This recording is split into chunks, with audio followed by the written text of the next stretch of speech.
Guys, welcome back to my channel. Today, isi-share ko sa inyo yung second EB ng Raptor Pilipinas. Nag-organize kami ng Group PMS and Tech Forum dito sa Makati Ford. Ang objective ng Group PMS is para makatipid yung mga members. Kasi in-arrange natin na magkaroon ng special rate during that day na sabay-sabay magpapa-PMS ang mga members. So habang nagpapa-PMS, isinabay na namin yung pag-conduct ng Tech Forum. Bale, beforehand, ginather namin yung mga questions na isinabit ng mga members tungkol sa kanilang unit. So kung meron silang gustong itanong about yung maintenance, about sa mga features, about warranties, yun ang aming diniscuss with Makati Ford. Bale, sinagot ng technical people yung mga questions ng mga members. So, maaga pa lang nagdatingan na yung mga members kasi ang call time namin is 7 a.m. In-arrange natin na magkaroon ng parking dito sa harap ng Makati Ford Casa para yung mga members merong mapagparkingan. Medyo kinontrol lang namin yung participants para magkasya dun sa parking. There are about 40 members who came. Lahat excited for the activity. Karamihan nagpa-carwash pa para presentable during the EV. Then, in-arrange din namin yung food. Bale, ang ginawa namin parang potluck style. So, yung mga members nagdala ng sari-saring mga pagkain to share. And then, meron ding nag-contribute na mga members para makabili kami ng lechon. So, bumili kami ng 2 lechon. Parang nagiging tradisyon na ito sa amin. Kapag ka merong gathering at kailangan ng food, maraming nagvo-volunteer na magdala ng pagkain. Nandun yung spirit of sharing, kaya masaya. At sa dami ng pagkain, siguradong maraming matitira. But of course, ready na rin kami dyan. So, merong nagdadala ng mga lalagyan para yung mga excess na pagkain pwedeng iuwi. So, yung ganitong activity, dapat meron ding magandang preparation. So, we coordinated with Makati Ford para maging successful yung ating gathering. We also sent invitation sa Presidente at Managing Director ng Ford Philippines. And we also invited Makati Ford para mag-present sila ng kanilang mga programs sa kanilang kasa. And of course, interesting yung Tech Forum o yung question and answer portion. Yan ang inaabangan ng lahat kasi maraming questions ang mga members about the operation of the Ranger Raptor. So, pagdating ng mga members, nag-register sila, then merong giveaways na bigay ng Makati Ford. At habang hinihintay namin yung pagdating ng presidente ng Ford Philippines, nagkwentuhan muna yung mga members. Then habang naghihintay yung ibang members doon sa loob, yung iba naman, pumila na doon sa service area para sa PMS. Bale, naging exclusive sa amin yung kasa on that day. Pre-arrange na din yung PMS para merong order. So, days before, yung mga gustong magpa-PMS, nagpalista lang doon sa kasa, tapos isinabit nila yung kanilang VIN number para pumasok doon sa computer system ng Makati Ford. And then, sinabi ng mga members kung ano yung ipapagawa nila para alam na nung kasa kung ano yung gagawin. So, pagdating doon sa kasa, iniwan na lang at alam na ng mga technician kung ano yung gagawin. By the way, hindi lang PMS ang ginawa. Merong mga consultations on mga different issues. So, libre yung scanning para makita talaga kung ano yung issue ng sasakyan. Ang maganda dito sa Makati Ford, very accommodating sila at proactive sila. Merong nag-claim ng warranty, meron ding nagpa-update ng software, at marami pang iba't ibang request na in-accommodate ng Makati Ford. And of course, meron tayong special partnership arrangement with Makati Ford. So, lahat ng nagpa-service, merong 15% discount. So, yun ang privilege na binibigay natin sa members. Bale, papakita lang nila yung ID na inisyu namin sa mga members para mabigyan sila ng discount. Meron din nga pala tayong ginawang tie-up with Makati Ford saka yung insurance company para madali ang claim kapag merong accident. After a while, dumating na rin yung president ng Ford Philippines, si Mr. Pedro Simos. So, nagkaroon tayo ng chika-chika, kaunting picture taking, at nagpa-picture din ako sa president ng Ford Philippines. Hello, good morning everyone. May I have your attention please? We will start the program Today is about 9 o'clock in the morning. I also have a small channel, siguro, Ride with Lenny. So, please subscribe kung hindi pa nakaka-subscribe.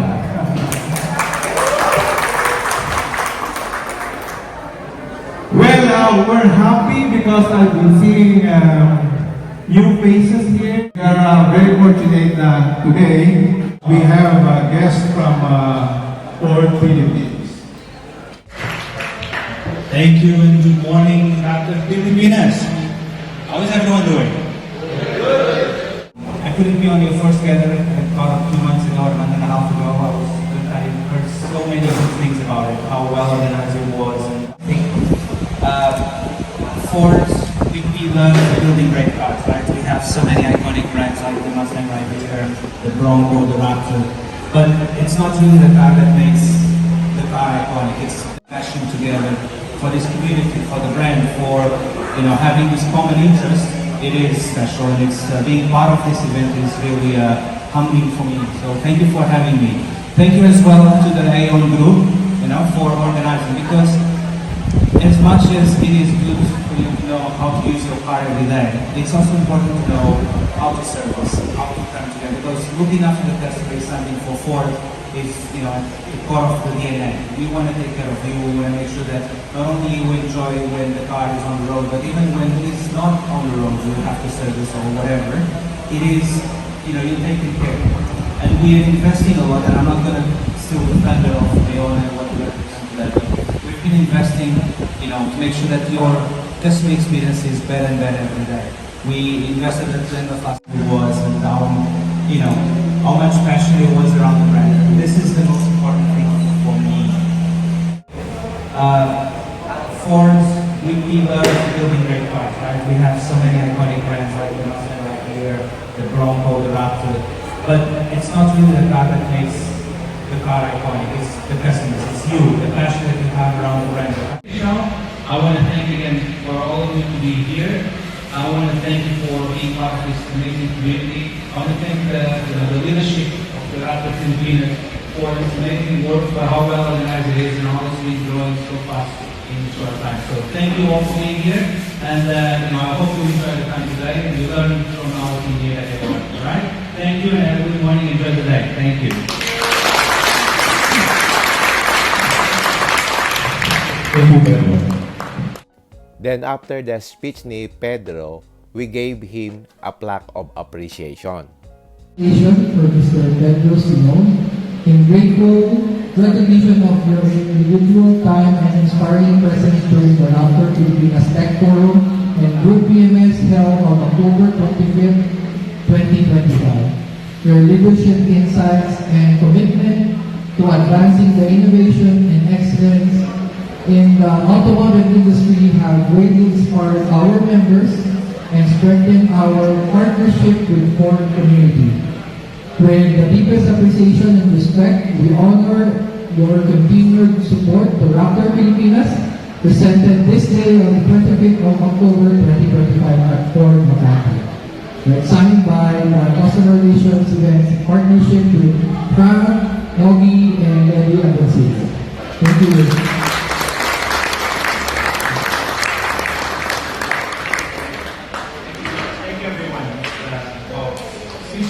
Honestly, thank you so much for all this. I'm the one thanking you more for coming together. Being here with you is just humbling for me because I love cars. I've said many times the Raptor, and especially the Raptor V6, is my favorite car of all time, and I've worked with that brand by a mile. It is my favorite car that I've ever had. Pleasure to drive, and being here with people that share the same passion for the same type of car is just amazing. So thank you for having me. Really humble and speechless with this. So appreciate it. Thank you so much for listening. Then tinawag naman namin yung representatives ng Makati Ford para sa kanila namang presentation.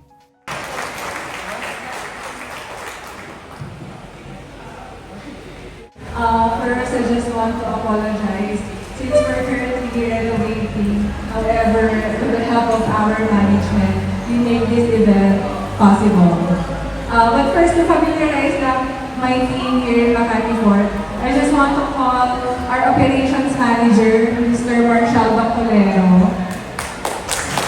He's handling 3 years, Makati, EDSA Mills, and Cainta.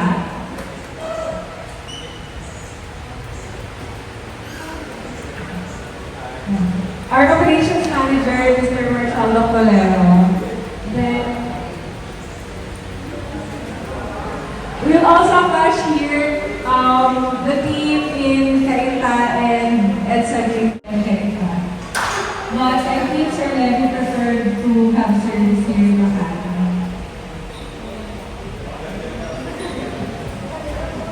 Hi everyone. My name is Marshall Bacolero. I'm the 3 dealership of ATM Auto. Thank you everyone for doing your event here in Makati Fort. Thank you for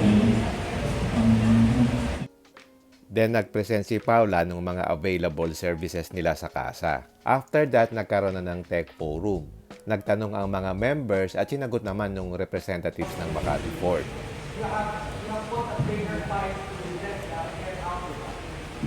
Yes, right.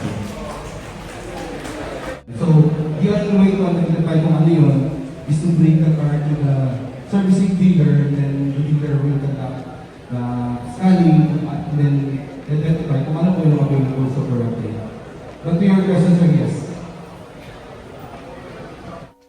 Ang sample ng mga tanong is, ano ba yung covered ng warranty?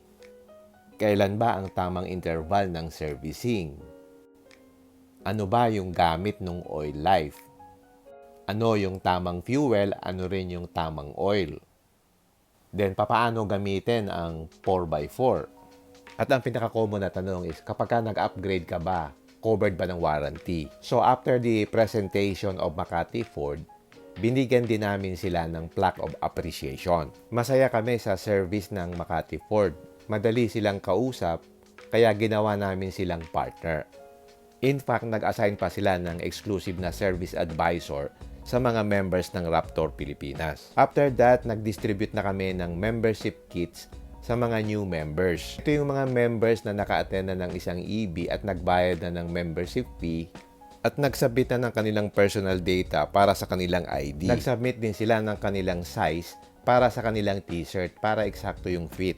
Member, makiklaim mo lang ang iyong membership kit after 1 month kasi batch by batch yan. Bale, dinidistribute yan dun sa next EB. Then, nagkaroon ng introduction dun sa next batch. Bale, nagpakilala sila isa't isa, ano yung purpose nila in joining the club at ano yung kanilang personal background. Pagkatapos, binigyan na sila ng sticker na merong membership number. So, yung full membership kit will be given to them sa next EB. So, ganyan ang membership procedure namin. Afterwards, nagkaroon ng raffle courtesy of Makati Ford. So, ito yung sample ng bag na pinaraffle ng Ford Philippines. So, natapos kami mga 12 o'clock na. So, tamang-tama, start na ng lunch. So, dito, pinagsaluhan namin yung mga dinalang pagkain ng mga members. Ang daming pagkain, may puto, may dinuguan, may tapa, may pansit, may palabok, at syempre merong lechon. At syempre, hindi nawala yung iba't ibang klase ng mga sweets. So, ganyan ang typical na EB namin. Maraming pagkain, courtesy of the members. Masaya talaga ang grupo kapag ka nagtutulungan. Parang fiesta palagi. And then, pagkatapos ng program, binalikan natin yung service area para makita natin yung progress ng mga nagpapaservice. So, unti-unti na natapos yung mga nagpa-service. So, kapag ka natapos, lumalabas na yung iba. Yung iba naman nagstay pa para magkwentuhan. By the way, since holiday season na, we decided na wala muna kaming EB sa month of November.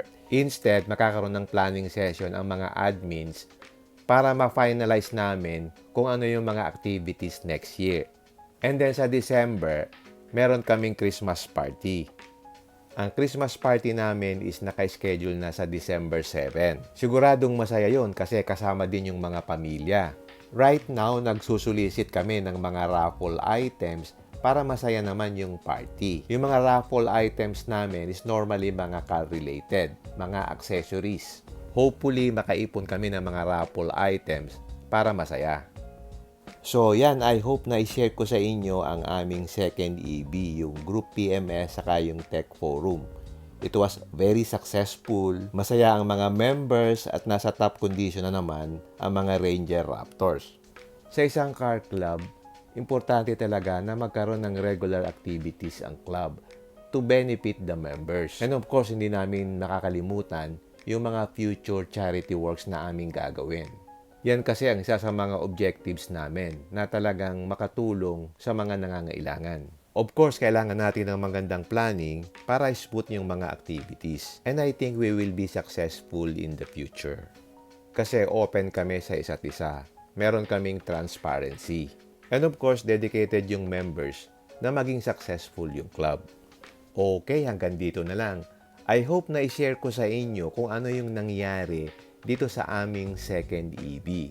Patuloy ko ding isi-share ang aming mga activities para updated kayo. Okay, hanggang dito na lang. If you like this video, don't forget to like, share, and subscribe. Until next time, see you again my next vlog. Bye!